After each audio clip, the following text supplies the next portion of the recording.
A terrorist attack could happen anywhere, even right here in our community. But you may be able to help detect and prevent them by learning the 7 signs of terrorism.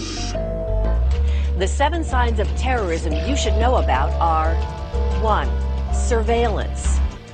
2. Seeking information. 3. Testing security. Testing security. Testing security. Testing security is another way for terrorists to gather information. The terrorist might try walking or driving into restricted areas to see how security staff or police will respond. They may try to get past physical security barriers or bypass access procedures in order to assess the target's strengths and weaknesses.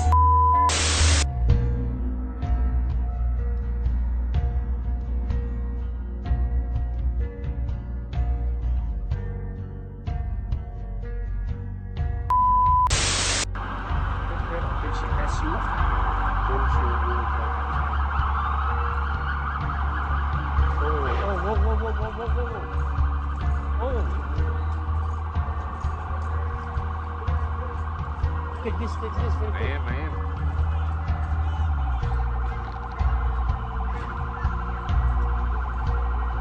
Oh.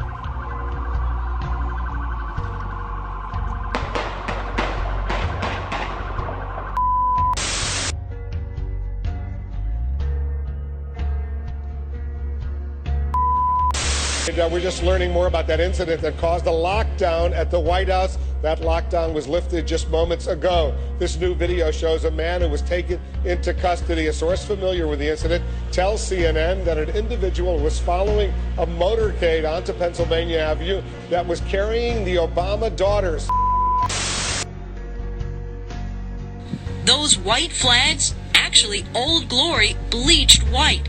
Today, as workers scaled the bridge, taking down these symbols of surrender, police reviewed surveillance tape showing 4 to 5 people crossing the bridge about 20 minutes before the flags came down. They're telling you that your security is not effective. What more of a telltale sign that you need to show you that you're not doing a good job?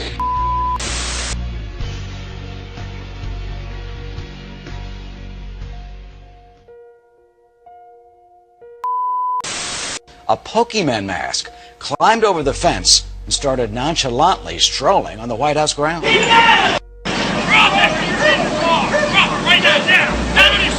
Man, oh man, as you can see, this Fox News cameras captured the drama. You can see there the Secret Service agents approaching that man with their guns drawn, ordering him to get down. He was quickly detained. The president and his family were not home at the time.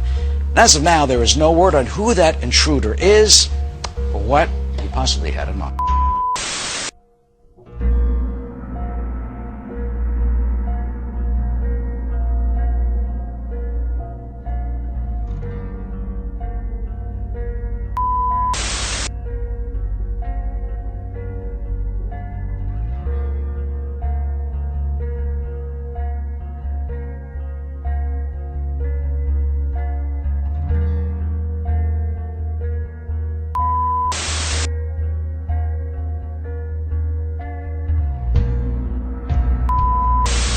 At the White House, how he made it so far, actually getting inside the doors. The incident caused a rare evacuation of the White House and is now under investigation. Members of Congress are demanding an answer to one basic question.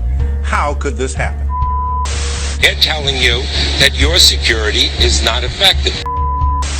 Testing security. Testing security. Testing security. White House racing across the North Lawn. Oh, get back! Let me get back! Get back! He covers 200 feet in just seconds, coming within 50 yards of a guard tower before breaking to the right.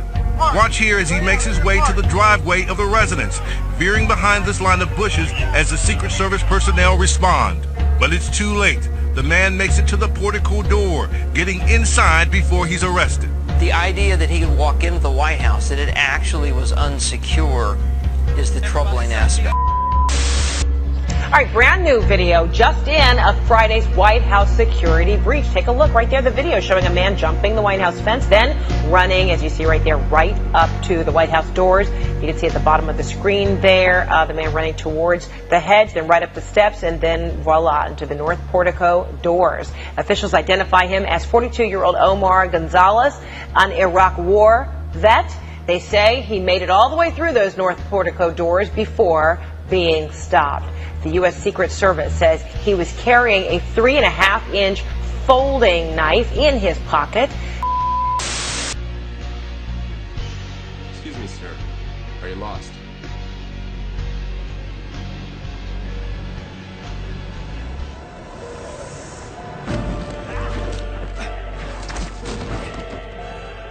Perimeter breach at visitors checkpoint.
Alfred. Somebody is doing this on purpose. On September the 11th, enemies of freedom committed an act of war against our country. Americans have known wars, but for the past 136 years, they have been wars on foreign soil, except for one Sunday in 1941. Americans have known the casualties of war, but not at the center of a great city on a peaceful morning. Americans have known surprise attacks, but never before on thousands of civilians. All of this was brought upon us in a single day, and night fell on a different world, a world where freedom itself is under attack. The United States has conducted an operation that killed Osama bin Laden, the leader of Al-Qaeda.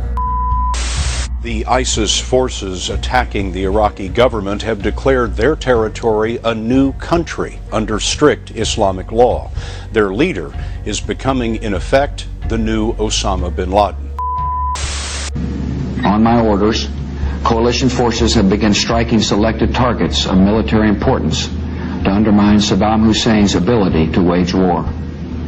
These are opening stages of what will be a broad and concerted campaign.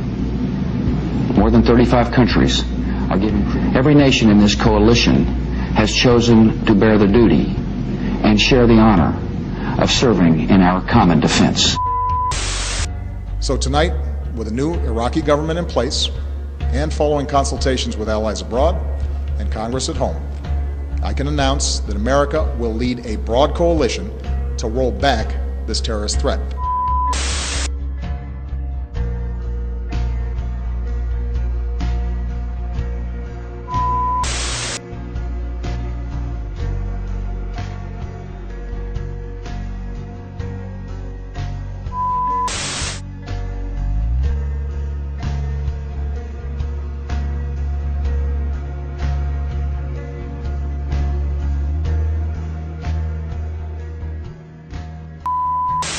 The notion of a U.S. war on terrorism is simply a fraud. There is no war on terrorism. The Anglo-Americans are backing terrorists exactly when and where it suits them, from Chechnya to Cuba to other points around the world. Scott Withers. The White House is being evacuated, including the press corps. As we speak, we're being walked out by the Secret Service. Not since the British burned down the White House in the War of 1812 has an enemy force occupied the center of American power. The White House, the most protected building on earth, has fallen.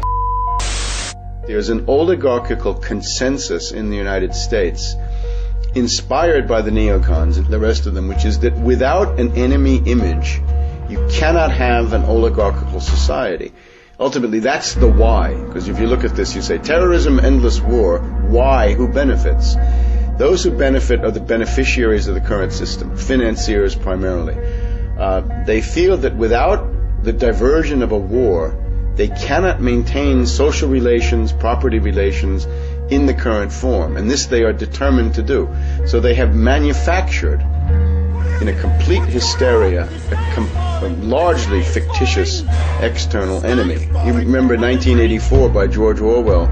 Julia at one point says, I don't even think there is a war, it's just a fake to keep people under control.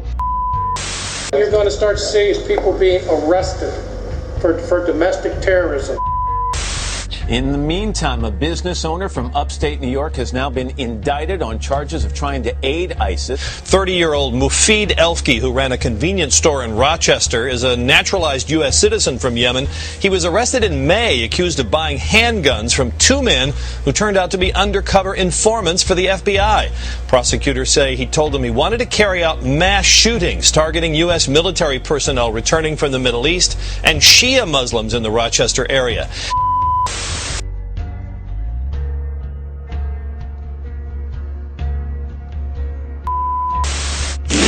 In a 55-minute film, he appears only at the end, but his voice resonates all the way to Washington, where tonight a U.S. official tells CNN the intelligence community is analyzing this video, trying to determine this man's origin. And we're here with the soldiers of Bashar. You can see them now digging their own graves in the very place where they were stationed. Flames of war are only beginning to intensify. He speaks perfect English. This is the end of every Nusayri kafir that we get a hold of. He could be Arab and educated in the West. He could be American or Canadian.